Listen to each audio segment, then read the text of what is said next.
ವಿರಾಮದ ನಂತರ ಮತ್ತೆ ಸ್ವಾಗತ. ಗ್ರಹಣ ಕಾಲ ಇರೋದ್ರಿಂದ ಕೆಲವು ದೇವಸ್ಥಾನಗಳಲ್ಲಿ ಕಂಪ್ಲೀಟ್ ಆಗಿ ಬಂದ್ ಮಾಡಲಾಗತ್ತೆ, ಮತ್ತು ಗ್ರಹಣಕ್ಕಿಂತ ಮುಂಚೆ ವಿಶೇಷ ಪೂಜಾ ಕಾರ್ಯಗಳಿರುತ್ತೆ, ಆ ನಂತರವೂ ಕೂಡ. ಈಗ ಈ ಬಗ್ಗೆ ಮಾತಾಡೋಕ್ಕೆ ನಮ್ಮ ಜೊತೆಗೆ ಶ್ರೀನಿಧಿ ಶರ್ಮಾ ಅವರು, ಪ್ರಧಾನ ಅರ್ಚಕರು, ಘಾಟಿ ಸುಬ್ರಹ್ಮಣ್ಯ ಇವರಿದ್ದಾರೆ. ನಮಸ್ತೆ. ನಮಸ್ತೆ ಗುರುಗಳೇ, ನನ್ನ ಧ್ವನಿ ಕೇಳಿಸ್ತಾ ಇದೆಯಾ? ನಮಸ್ಕಾರ. ಇವತ್ತು ಚಂದ್ರಗ್ರಹಣ ಆಗಿದೆ. ಸಾಮಾನ್ಯವಾಗಿ ಗ್ರಹಣ ಅಂದಿದ ತಕ್ಷಣ ದೇವಸ್ಥಾನಗಳಲ್ಲಿ ನಾವು ಯಾವ ರೀತಿಯಾದಂಥ ಕಾರ್ಯಗಳನ್ನು ಮಾಡ್ತಾರೆ ಅನ್ನೋದನ್ನು ಗಮನಿಸ್ತಾ ಇರ್ತೀವಿ. ಇವತ್ತು ಘಾಟಿ ಸುಬ್ರಹ್ಮಣ್ಯ ದೇವಸ್ಥಾನದಲ್ಲಿ ಏನೆಲ್ಲ ಕಾರ್ಯಗಳು ನಡೆಯುತ್ತೆ, ಹೇಗೆಲ್ಲ ಇರುತ್ತೆ? ಇವತ್ತು ಕೇತುಗ್ರಸ್ತ ಚಂದ್ರಗ್ರಹಣ ಪ್ರಯುಕ್ತ ಘಾಟಿ ಸುಬ್ರಹ್ಮಣ್ಯ ಸ್ವಾಮಿ ಕ್ಷೇತ್ರದಲ್ಲಿ 10 ಗಂಟೆಗೆ ದೇವಾಲಯನ ಬಂದ್ ಮಾಡಲಾಗಿರುತ್ತದೆ. ಬ್ರಾಹ್ಮಿ ಮುಹೂರ್ತದಲ್ಲೇ ದೇವಸ್ಥಾನಗಳನ್ನ ತೆಗೆದು ಸ್ವಾಮಿಗೆ ದೈನಂದಿನ ಪೂಜೆ ಕಾರ್ಯಕ್ರಮಗಳೆಲ್ಲ ಮಾಡಿ ಭಕ್ತಾದಿಗಳಿಗೆ ದರ್ಶನಕ್ಕೆ 10 ಗಂಟೆವರೆಗೂ ಅವಕಾಶ ಮಾಡಿಕೊಟ್ಟಿದ್ದೀವಿ.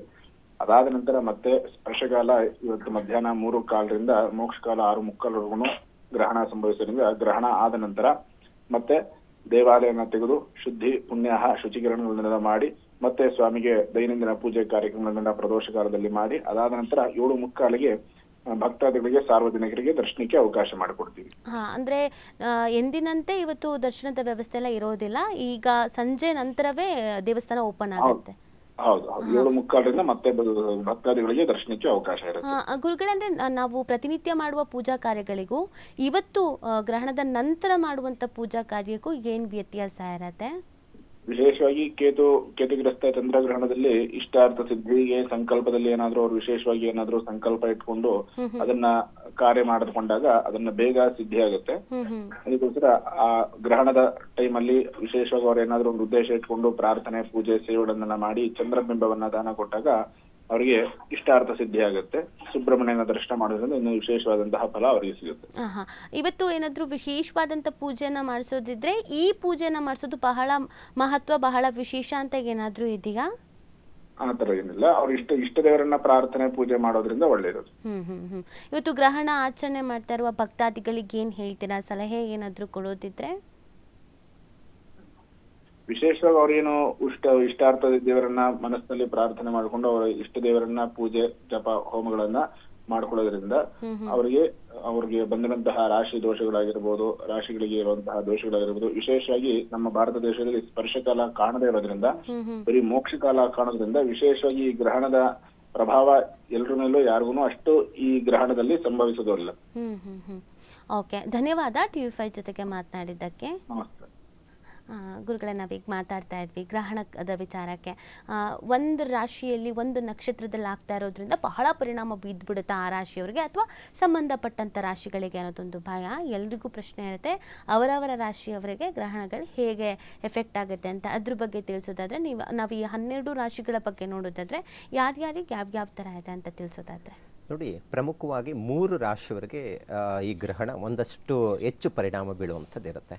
ಯಾಕಂತ ಹೇಳಿದ್ರೆ ಪುಬಾ ನಕ್ಷತ್ರದಲ್ಲಿ ಗ್ರಹಣ ಸಂಭವಿಸ್ತಾ ಇರೋದ್ರಿಂದ ಸಿಂಹ ರಾಶಿಯವರಿಗೆ, ಯಾಕಂತ ಹೇಳಿದ್ರೆ ಸಿಂಹ ರಾಶಿಯಲ್ಲಿ ಕೇತುಗ್ರಸ್ತ ಚಂದ್ರಗ್ರಹಣ ಒಂದಷ್ಟು ಮನಸ್ಸಿನ ಮೇಲೆ ಪರಿಣಾಮ ಬೀಳುತ್ತೆ. ಸಿಂಹ ರಾಶಿಯವರಿಗಾಗಲೇ ನಾವು ಸಿಂಹ ಲಗ್ನ, ಸಿಂಹ ರಾಶಿಯಲ್ಲಿ ಹುಟ್ಟಿರುವಂಥವ್ರಿಗೆ ನೇರ ಮಾತು ಮತ್ತು ಒಂದಷ್ಟು ಶತ್ರುಗಳು ಜಾಸ್ತಿ ಆಗುವಂಥದ್ದು, ಒಂದಷ್ಟು ಸಮಸ್ಯೆಗಳು ತಾವೇ ಮಾಡಿಕೊಳ್ಳುವಂಥ ಪರಿಸ್ಥಿತಿ ಇರುತ್ತೆ.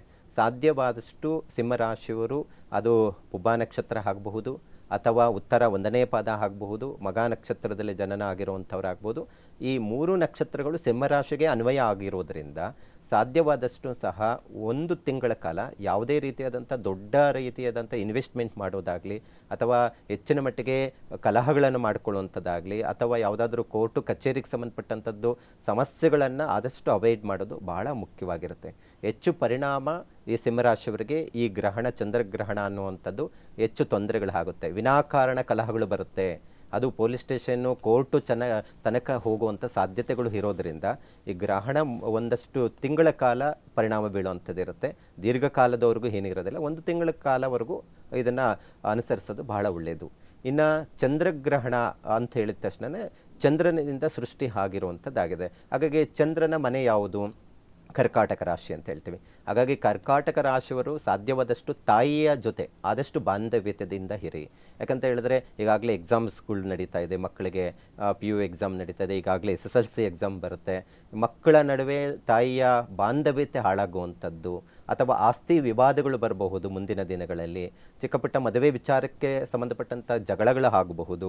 ತಾಯಿಯ ನಡುವೆ ಒಂದಷ್ಟು ಮನಸ್ತಾಪಗಳಾಗಿ ದೂರ ಆಗುವಂಥ ಸಾಧ್ಯತೆ ಇರುತ್ತೆ. ಇನ್ನು ಏನಾದರೂ ಕರ್ಕಾಟಕ ರಾಶಿಯವರು ಒಂದಷ್ಟು ಮಾನಸಿಕ ಕಾಯಿಲೆಗಳು ಇದೆ, ಈ ಕೆಲವೊಂದೆಲ್ಲ ಮೈಗ್ರೇನ್ ಆಗ್ಬೋದು, ತಲೆನೋವು ಪದೇ ಪದೇ ಬರ್ತಾ ಇದೆ ಅಂತ ಹೇಳಿದ್ರೆ ಆರೋಗ್ಯದ ಬಗ್ಗೆ ಹೆಚ್ಚು ಗಮನ ಕೊಡಿ. ಆಸ್ಪತ್ರೆಯಲ್ಲಿ ಆದಷ್ಟು ತೋರಿಸ್ಕೊಳ್ಳೋದು ಬಹಳ ಮುಖ್ಯವಾಗಿರುವಂಥದ್ದು ಇರುತ್ತೆ. ತಲೆನೋವು ಮಾತ್ರ ಅಷ್ಟೇ ಬಿಡು ಅಂತ ಹೇಳಿದ್ರೆ ಅದು ಇನ್ನೇನೋ ಒಂದು ಕಾಯಿಲೆಗೆ ಒಳಗಾಗುವಂಥದ್ದು. ಸೊ ಇದೆಲ್ಲ ತೊಂದರೆಗಳು ಆಗುವಂಥದ್ದಿರುತ್ತೆ. ಹಾಗಾಗಿ ಕರ್ಕಾಟಕ ರಾಶಿಯವರು ತಾಯಿಯ ಬಾಂಧವ್ಯತೆಯನ್ನು ಆದಷ್ಟು ಕಾಪಾಡಿಕೊಳ್ಳಿ. ಮತ್ತು ಮಾನಸಿಕ ಕಾಯಿಲೆಗಳು ಮತ್ತು ಏನಾದರೂ ಮನೋಧೈರ್ಯಗಳು ಇಲ್ಲದಿದ್ದಾಗ ಒಂದಷ್ಟು ಹನುಮಂತನ ಪ್ರಾರ್ಥನೆ, ಚಂದ್ರ ಪೀಡಾ ಪರಿಹಾರ ಮಂತ್ರವನ್ನು ಪಠನೆ ಮಾಡಿಕೊಳ್ಳೋದು ಗ್ರಹಣದ ಸಂದರ್ಭದಲ್ಲಿ ಬಹಳ ಅಗತ್ಯ ಇದೆ. ಇನ್ನು ಮೂರನೇ ರಾಶಿಯಾದಂತಹದ್ದು ರಾಶ್ಯಾಧಿಪತಿ, ಅಂದರೆ ಸಿಂಹ ರಾಶ್ಯಾಧಿಪತಿ ಸಪ್ತಮ ಸ್ಥಾನದಲ್ಲಿ ಬಲಹೀನನಾಗಿ ಕುಜ ರಾಹುವಿನ ಜೊತೆ ಬುಧನ ಜೊತೆ ಸಂಯೋಗ ಆಗಿದೆ. ಬುಧ ಮತ್ತು ರವಿ ಬುಧಾದಿತ್ಯ ಯೋಗವನ್ನು ಕೊಡುತ್ತೆ, ಅದೇನು ಸಮಸ್ಯೆ ಇಲ್ಲ.